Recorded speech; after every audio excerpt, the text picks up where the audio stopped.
Enforcing road traffic rules in Lagos is one aspect the state government is contending with in its efforts to ensure free flow of movement on its roads.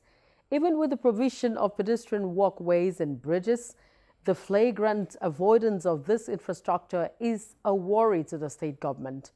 The barricading of medians on expressways is now the new measure put in place to enforce the use of the pedestrian bridge.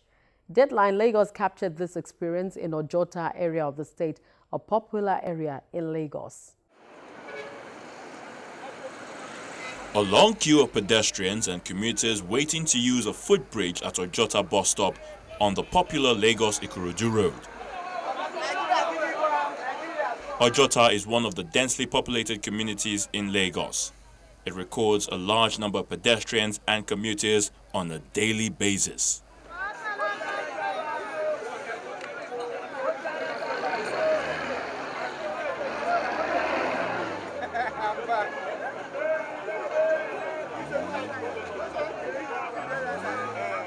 In the early hours of Monday, April the 11th, many left their homes hoping to take the risk of crossing the expressway as usual to quickly get to the other side, only to realize that the median was barricaded with iron nets and guarded by security personnel. Those who go against the rule are apprehended and handed over to the task force for prosecution.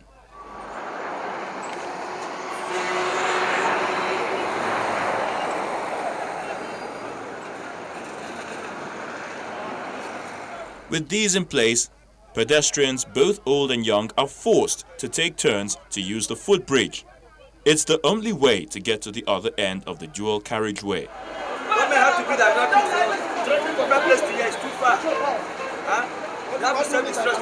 Despite this security step taken by the Lagos state government, some seem unsatisfied.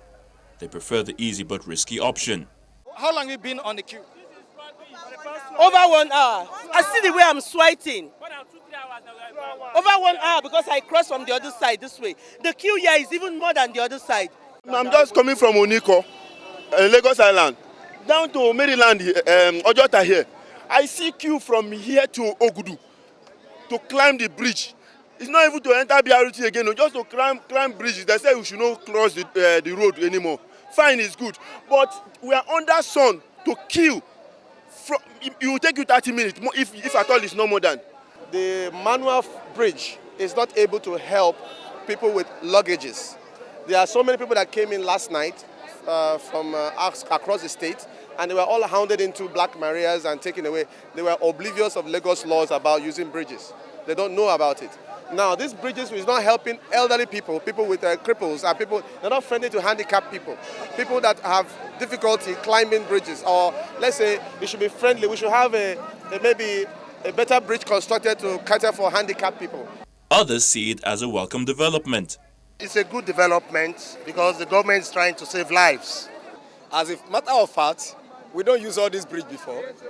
Why must we be forced before we climb the bridge? If we have been using the bridge before, government will know that this one is not enough. They will create another one. But because we have not been using it, until when Nigerians are forced, we don't know how to do the right thing. Now that we are climbing it, they will know that we need one more. It's a welcome development. Now, because most Nigerians are not orderly, if you go to Europe or other advanced countries, this is the way they do it. For us, we need to be orderly. If there is order, there will not be corruption. Corruption thrives where there is disorderliness. So I want to appreciate the government for making this one to happen, and I pray it will last. According to the state government, the barricade is provided to encourage the use of the footbridge and to reduce accidents associated with crossing the highway. The responsibility of any governor is to take care of his people, that is, welfare and security of lives of his people.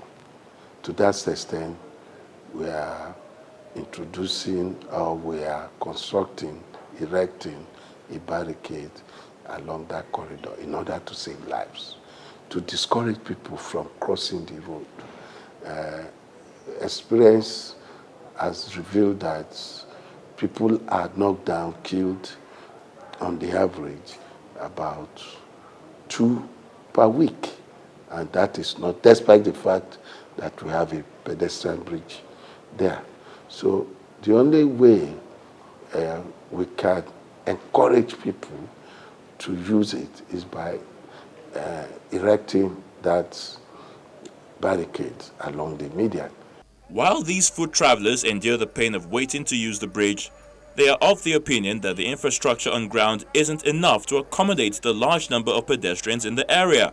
They should make it as the Oyibo system. They should make a shade from there to where queue is. If from here to Ojota, they should make a shade. What if rain is falling? You can't keep all these policemen here every day. Surely they will tear this thing down sooner than later because it's not going to help. People are suffering.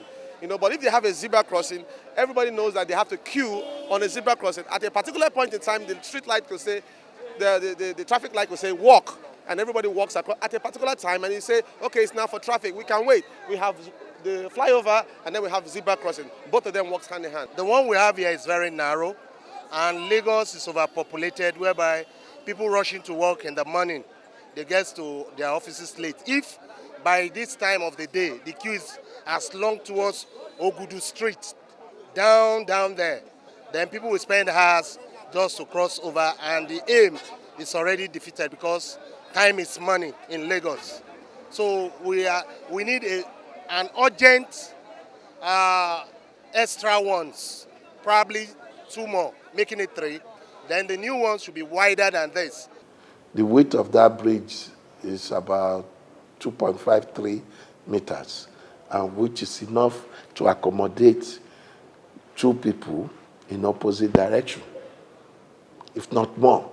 So people waiting for 4-5, that's not possible. I can tell you that. They are not waiting for a shuttle.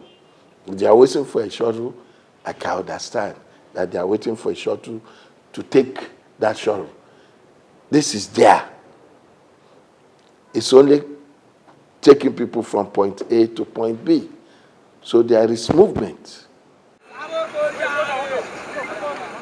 The physically challenged and those with health issues find it difficult to use the bridge. Their condition for now permits them to cross the expressway directly in the absence of an alternative. Since morning, I tried to cross the road. Easy for me to pass the road. I begged all those people there but he don't allow me to pass. I force him to buy. So that is why he said make anything. So What do you think government can do to assist people like you to cross? Now, I need that, like this bridge now, supposed to have the place that the disabled people go past to cross to other side. The one at Ojota happened to be one of the old ones.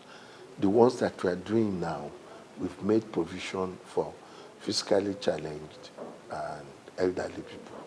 We have a ramp that they can use.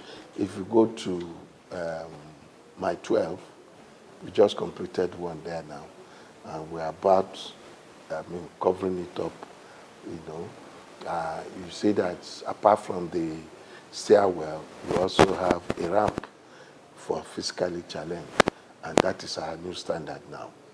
In another interview, the Commissioner for Information and Strategy, Steve Ayoride, revealed that an additional footbridge will be constructed to complement the existing one in order to contain the recent upsurge in its usage by pedestrians. We put the New Jersey wall on that road to control 2 things. One, indiscriminate dropping and picking of passengers, particularly by the small buses, the commercial buses, and the Okadas. And also to discourage people from crossing the highways, thereby endangering their lives. And we felt that we needed to put that thing there. The same thing that we have put, along K2 and Mile 12, if you have noticed, which is also, working wonders there by ensuring that there's sort of a, easy flow of traffic on the main road. That's what we have done to Ojota, and that's cool. But of course, the fallout of that is the fact that now that everybody is now forced to use the overhead bridge, there's a deluge. Huge number of people using it. And not because the bridge itself is not adequate, but because of the manner in which those who are not used to using the pedestrian bridge have been using it.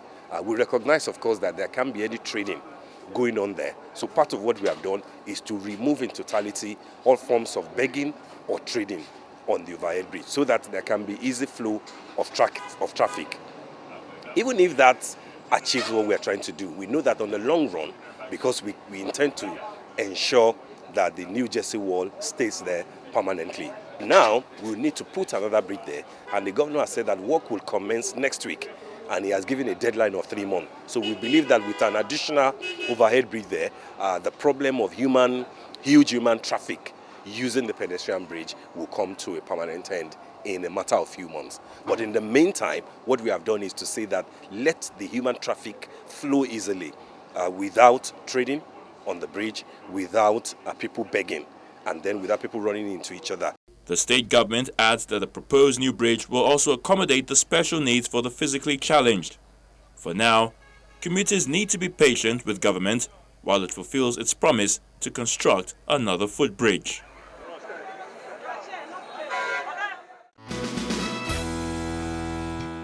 That's where we'll draw the curtain on this edition, but not to close to the conversation.